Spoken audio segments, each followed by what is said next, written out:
नहीं मिलेगा कोई मेरे जैसा। जाओ आजमा लो। Hello and good morning and welcome to menace and the monk. और बात करेंगे भैया एफए कप के फाइनल के बारे में। First of all congratulations to all United fans. सबसे पहले तो let's get that out of the way. Man United fans को बहुत सारा कॉन्ग्रेचुलेशंस, बहुत डिफाइंस का एक्ट है। एक चीज मैं वीडियो के स्टार्ट में ही बोल देता हूं कि अगर ये एरिक टेन हैग का लास्ट मैच था as Manchester United manager, he walks with his head held high. Maybe आप उसमें कॉन्टेक्स्ट लगाओ और आप बोलोगे कि वर्स्ट फिनिश किया है आज तक मैन यूनाइटेड ने प्रीमियर लीग की हिस्ट्री में, और वो सारी बातें सच हैं। मतलब आपको इस चीज को कॉन्टेक्स्ट के साथ देखना पड़ेगा, सिर्फ रीसेंसी बायस के साथ आप नहीं देख सकते। इस चीज में आपको कॉन्टेक्स्ट जरा लगा के देखना पड़ेगा कि आप सिर्फ ये नहीं बोल सकते कि रीसेंसी बायस के बेसिस पे कि सिर्फ उसने एफए कप जीत लिया है इसलिए this season is a success. There are things to be looked at and there are things to be corrected. लेकिन ये कहने के साथ ही ये कहना भी गलत नहीं होगा कि एरिक टेन हैग एक और मौका डिजर्व करते हैं। उनको एक और स्टिंट मिलना चाहिए अपने आप को प्रूव करने के लिए। उनके जो स्टेटमेंट्स वगैरह हैं उसके ऊपर बाद में आएंगे और डिस्कशन करेंगे, बट थोड़ा मैच के ऊपर बात कर लेते हैं। Dream first half for man United. भले आप अगर प्योर स्टैट्स के बेसिस पे देखोगे तो आप बोलोगे कि मैनचेस्टर सिटी ने पोजीशन ज्यादा रखा फर्स्ट हाफ में और बॉल पे ज्यादा दिख रहे थे, लेकिन ज्यादा थ्रेटनिंग चांसेस जो थे वो मैन यूनाइटेड के पास थे। जो गोल की बात की जाए, पहला गोल जो गर्नाचो ने स्कोर किया, बेसिकली एम्प्टी नेट था। ग्वार्डियोल और स्टीफन ऑर्टेगा के बीच में कंप्लीट मिक्सअप हो गया और वहां पे बिल्कुल पहुंच गया। लेकिन उसके पहले भी अगर आपने मैच देखा हो, अगर उसके पहले भी आप देखोगे तो यूनाइटेड थ्रेटन कर रही थी और सिटी थोड़ा नर्वस दिख रही थी for some reason I do not understand. Buildup में और थोड़ा खास करके डिफेंस में फाइनल थर्ड में सिटी मतलब यूनाइटेड के फाइनल थर्ड में अपने बॉक्स में सिटी थोड़ा नर्वस दिख रही थी। और फाइनली मौका आता है और गर्नाचो चूकते नहीं है, वो स्कोर कर देते हैं। कोबी माइनू दूसरा गोल स्कोर करते हैं। एब्सोल्युटली ब्रिलियंट फिनिश, बहुत ही अच्छा टीम गोल था वो दूसरा वाला। और फर्स्ट हाफ में प्योरली मैं तो बोलूंगा कि मैन यूनाइटेड ने पूरी तरह से डोमिनेट किया। उसके बाद अगर आप सेकेंड हाफ की बात करो, United got into a very conservative तो मैं नहीं बोलूंगा बट गेम मोड में आ गई। 40 मिनट तक यूनाइटेड ने डिफेंड किया, बहुत ही अच्छा परफॉर्मेंस था। 87वें मिनट पे डोकू का गोल आता है और उसके बाद मैच ऑफ कोर्स थोड़ा इंटरेस्टिंग हो जाता है, but I must say United held there nerve.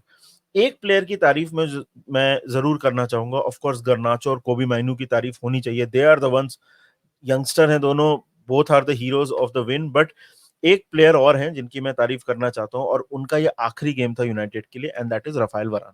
I think Rafale वरान का एक्सपीरियंस जो है, उनका जो प्रोफेशनलिज्म है, वो यूनाइटेड जरूर मिस करने वाली है। अगर आप इस मैच में भी देखो तो रेजोल्यूट डिफेंडिंग, एक आपने नोटिस किया होगा कि ऑफ लेट मतलब जैसे टीम्स गोल्स मारने के बाद दे विल मिस आउट, वो एक मिस कर देते हैं, ऐसा नहीं था। अगर आप राफेल वरान की परफॉर्मेंस इस मैच में देखोगे, बहुत ही अच्छी थी।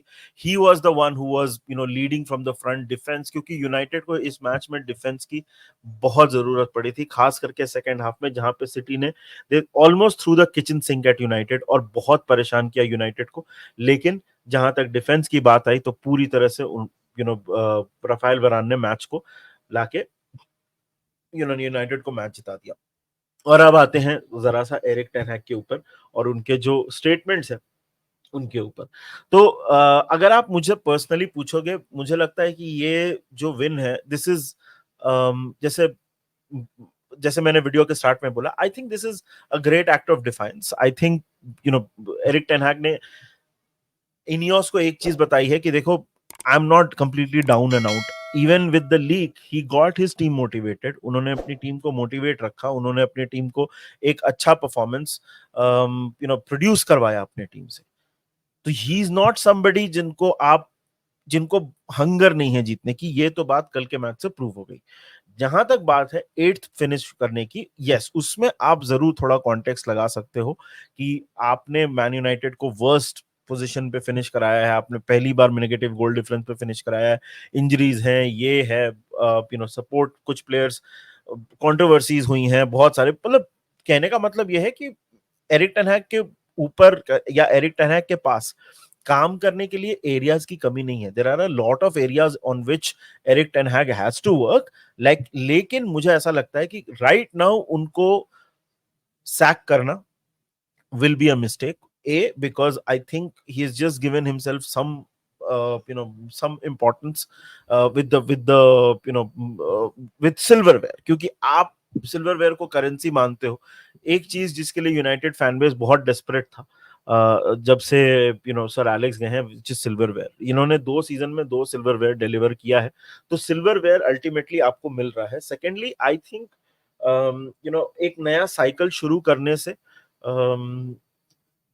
आपको थोड़ा इंतजार तो करना ही पड़ता है. बिकॉज नए मैनेजर आएंगे, वो अपना सेटअप लगाएंगे, वो उसमें थोड़ा प्लेयर्स को सेटअप होने में टाइम लगेगा. कुछ पुराने प्लेयर्स जाएंगे, कुछ नए प्लेयर्स आएंगे. ये पूरा एक प्रोसेस है जिसको डेवलप करना पड़ेगा. तो आपको थोड़ा सा और इंतजार करना पड़ेगा to see if that manager even delivers, right. Secondly, अब एरिक टेन हैग ने स्टेटमेंट्स दिए हैं कि मतलब sack me and I'll win elsewhere, right?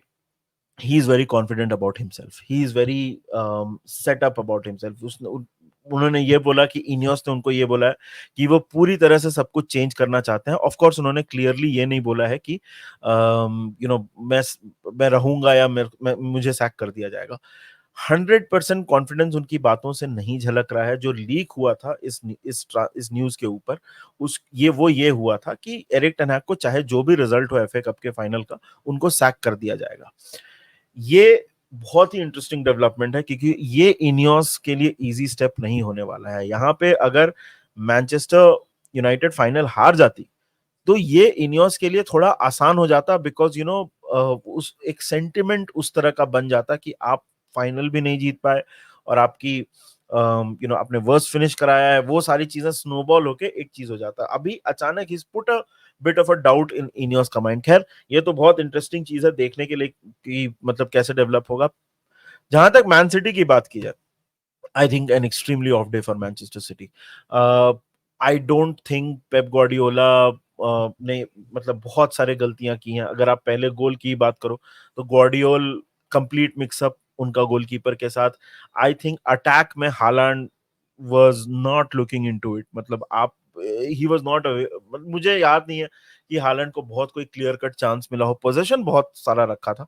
Kevin De Bruyne, I don't think it was a great performance. वो substitute भी हो गए and it just felt like पूरे मैच में मुझे ऐसा लग रहा था कि City was looking for a hero.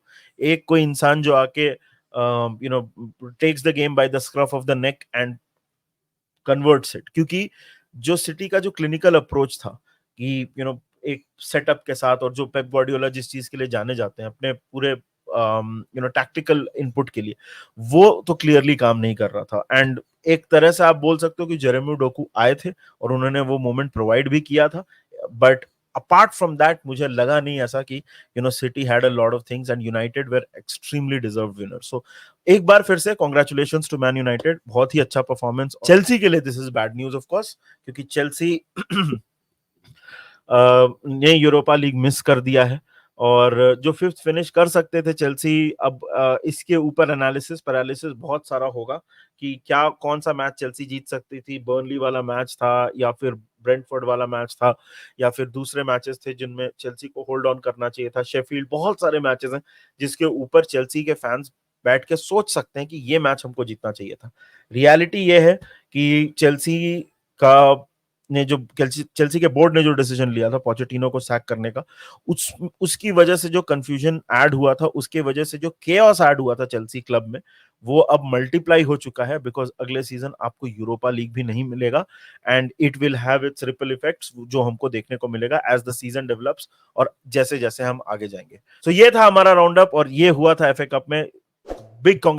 Big congratulations to Man United. बहुत ही अच्छा परफॉर्मेंस, बहुत ही अच्छी विक्ट्री फॉर मैन यूनाइटेड. और बाकी हम आपसे फिर से मिलेंगे. वीडियो को लाइक कर दीजिए, चैनल को सब्सक्राइब कर दीजिए and remember one thing, up the Reds.